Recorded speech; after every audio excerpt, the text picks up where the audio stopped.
I don't want to sound like an old man, even though I am one, but back in my day, battery life was super important because most stuff didn't have built-in batteries. You actually had to buy batteries. If you had a Game Boy or a remote control car or a Ghetto Blaster or a Teddy Ruxpin cassette playing Bear, you needed to have a bunch of AA's or 9-volt or C or D batteries kicking around to actually be able to use those things. Nowadays, actual batteries are becoming a thing of the past. Most things have built-in batteries, and even stuff that needs batteries like the occasional TV remote or wireless mouse or questionably shaped neck massager doesn't actually use much batteries. But when you get toys like retro handhelds and handheld PCs, it's giving me flashbacks because it's just like back in the day with some of these things. You need to end up budgeting your playtime to deal with not having enough freaking battery juice to enjoy your toys. And as these things get more and more powerful, it seems the tech that runs our games is outpacing the batteries that runs the tech. Does that mean that me and you and this guy are doomed to play with our handheld gaming PCs for only an hour or two before they shut down on us and we have to do other things than play video games like be creative or go outside or spend time with our loved ones?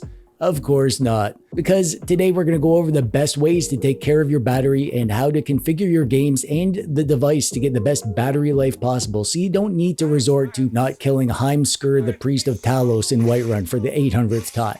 Lots of general advice I'm going to give you today is universal. It applies not just to handheld PCs, but any device with a built-in rechargeable battery. However, when we get into the specifics, it'll be handheld PC specific. And with that out of the way, let's get into the good stuff. The science. You like science, don't you? No? You think it's boring bullcrap for nerds? Well, what if I made it fun? TechDweeb the Science Dweeb. TechDweeb the Science Dweeb. Battery science. TechDweeb the Science Dweeb. Lithium ion batteries, they need to be used in the right way if you want them to stay young. That's right, batteries age. They don't get all wrinkly and weak and stinky when they age, like you, but they do degrade over time, and that loss in capacity comes not from age, although that does play a factor, but mostly from the number of charge cycles that it's gone through. And there's no way around that if you're using your device. It'll be less good over time. It's not the end of the world. It won't lose all its capacity, and it takes a ton of full drains to make a dent in it. So don't worry too much about that aspect. It's this stuff that you do have control over that we're going to focus on. And if you're worried that your battery is already past its prime, stick around to the end because I've got a method to breathe new life into your tired old handheld's battery. But before we get into any of my tips, Ugreen somehow found out that I'm making a video about battery life and they begged me to let them send me some external batteries to show you guys. This is the Ugreen Nexode Power Bank, 20,000 milliamp hours, 130 watts, but it's light and compact, perfect for traveling with your handheld PC or any of the SCADs and SCADA devices we all bring with us everywhere we go. This thing is a freaking beast, allowing up to 100 watt charging from a single port, which means that you can get full turbo mode speed while plugged in on your handheld PC like the ROG Ally. And it can supercharge an iPhone 15 up to about 55% in just 30 freaking minutes. It's got this cute little display to give you real-time info. It's airline approved so you can bring it with you when you visit your estranged uncle in Worcestershire, and it's got enough juice to fully charge your iPhone 4 times. Ugreen also makes a smaller, cuter 100 watt version, and of course a ton of other cool stuff like cables and charging blocks, everything you could need except the love of your estranged uncle. Make sure you check out the link in the doodad below if you want to pick one up. But if you're not relying on a Ugreen Nexode battery power bank and you want to care for your battery, at a high level, let's go over the things that you want to be mindful of with any lithium ion battery. The number one killer of batteries is heat. You want to keep your devices and therefore the batteries within them as cool as you can over their lifetime. You don't need to go nuts. Don't store your ROG Ally in the freezer or anything, but definitely try to keep it around room temperature as much as possible. Which means just be mindful of it. If you're carrying your tech toy around in your bag, don't leave that bag in the sun, or in a hot car, or in the sauna. Why would you keep your bag in there? It makes no sense. On the other side of heat, we have cold. When lithium ion batteries get cold, they lose charge. Cold doesn't destroy your battery's capacity in the long run. Think of it like cold drains your battery, but heat kills your battery, if that makes sense.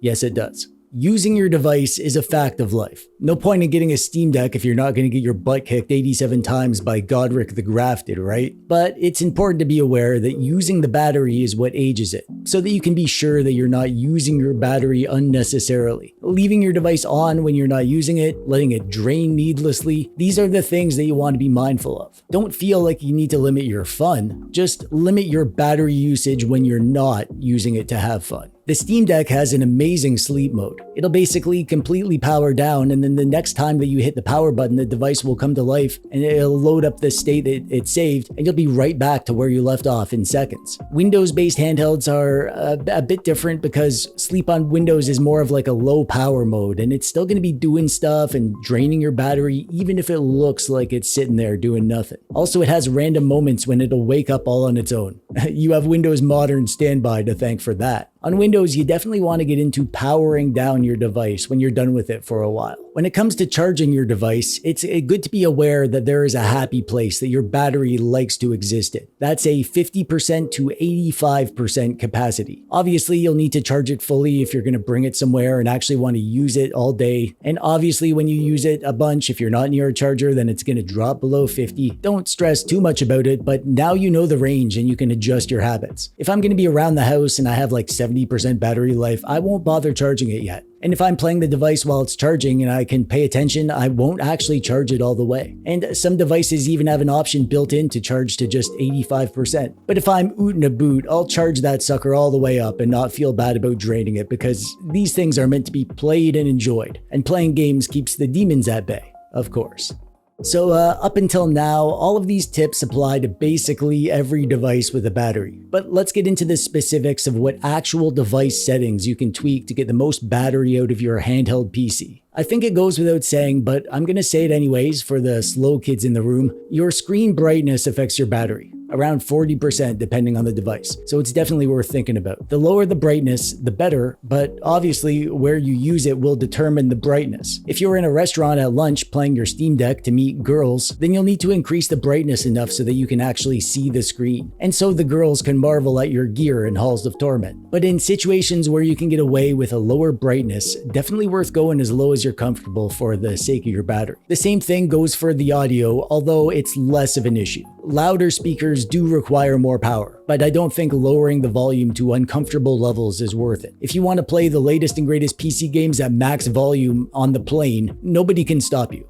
They might ask you to turn it down or call you a jerk or stop serving you pretzels, but they're not going to throw you out of the window of the plane because your Steam Deck is too loud. I used to think Wi-Fi and Bluetooth were pretty insignificant, but I've changed my mind on this because I've seen the difference it can make in action. When my phone is running low and I can't charge it, I'll turn off all the wireless stuff to keep it alive longer, and it really does help. So if you're not actually using the Wi-Fi and Bluetooth and you want to get a bit more battery life if you're away from a charger, then it's definitely worth doing. If your device is doing stuff in the background, obviously it's going to be using battery juice to do that stuff. Devices with SteamOS, like the Steam Deck or the ROG Ally running Bazite, are pretty minimal with background tasks, but they do exist. Obviously, leaving a game running in the background is going to be using resources, so exit any games, but you can also turn off the automatic updates and even notifications so that Steam isn't trying to do stuff in the background while you're trying to maximize your battery. Windows is a bit more tricky because Windows has a ton of background stuff that it's doing all the time. Check your startup apps in Windows and disable any that you don't need. Obviously, close any applications that you're not using. Check the power usage column in Task Manager to make sure there's no demanding apps running that you don't need going. You can even disable Windows automatic updates for a time, although you can't turn them off forever. And speaking of Windows, there are a few built-in power-saving features that you can take advantage of. The main one is in the Windows Settings app, you can go to System and then Power, and then in here you can change how soon your device turns off the screen or goes to sleep, but you can also change the power mode. Generally, Windows is decent about managing CPU usage, so leaving it on balanced is fine most of the time. But if you're playing lower spec games and you really want to squeeze the most battery life out, then putting this to efficiency mode can help a bit.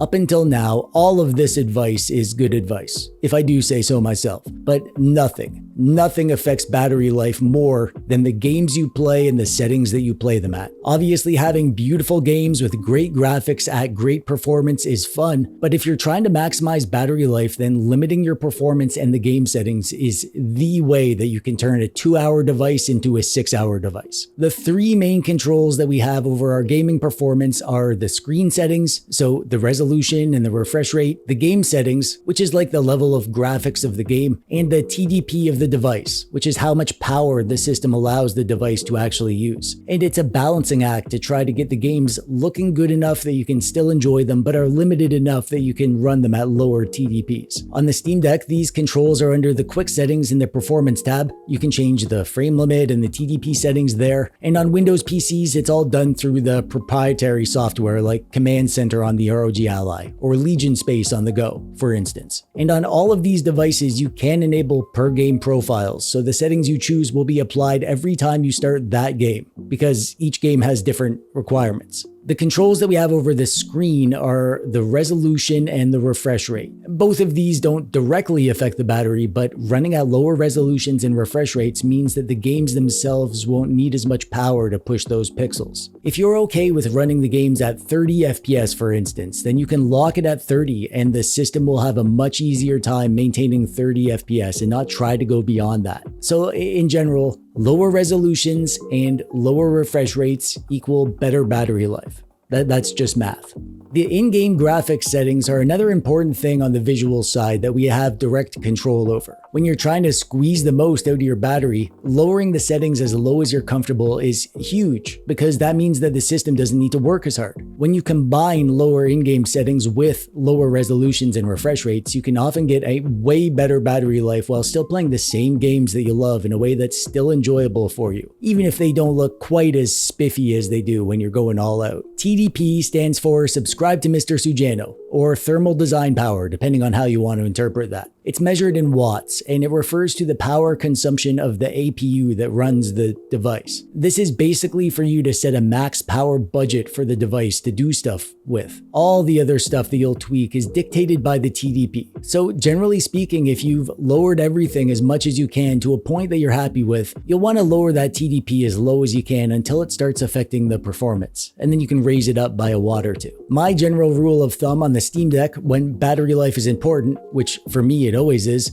to start locking the FPS. I'll usually aim for 45 FPS, which is a good sweet spot for performance and also having the games feel smooth, and then I'll pick the low preset in my game, and then I'll lower the TDP to see how low I can get it. If I can't get it running well at lower TDPs like 10 watts or so, then I'll lower the in-game resolution scale or lower the resolution and turn on FSR upscaling in the performance menu of Steam. It's different on a per game basis. It all depends on the game. And as you play, you might find these three aspects need to be tweaked. Some parts of games are harder to run than others. Some games at lower settings might look alright in some areas but look nasty in others. Some games I can run at 30 FPS and be happy, and some I find I need more. So you want to be comfortable playing around with this stuff, because if you can master this, if you can become a settings ninja like me and have the best settings for your games, you'll obtain superhuman battery performance in addition to your terrible Elden Ring skills. And finally, I told you I'd have a tip to breathe new life into an aging battery. This isn't something that you want to do often, but it is good to do maybe once a month or so on a device that you use often, or whenever you feel the battery indicator doesn't accurately represent the amount of battery that you think you should be getting, or if you just have an old and tired device that doesn't last long. This can give it a bit of a refresh. This is called battery calibration, and you could do this on any lithium-ion battery device, by the way. It's very simple to do. First, charge your device to 100%. Then, fully drain your device. Once you're sure that there's no juice left, plug it back in and charge it right up to 100%. And that's it. That's all you need to do. Your reported battery life should now be accurate, and if you're on a device that wasn't getting great battery life, this should reset the calibration so that it lasts as long as that battery can actually handle. Speaking of which, can you handle this?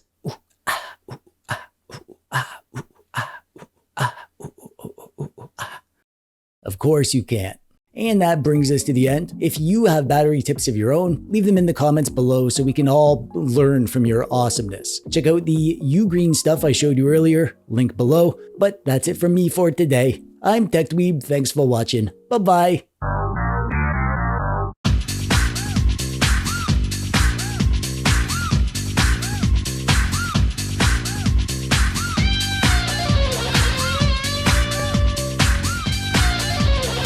TechDweeb the Science Dweeb.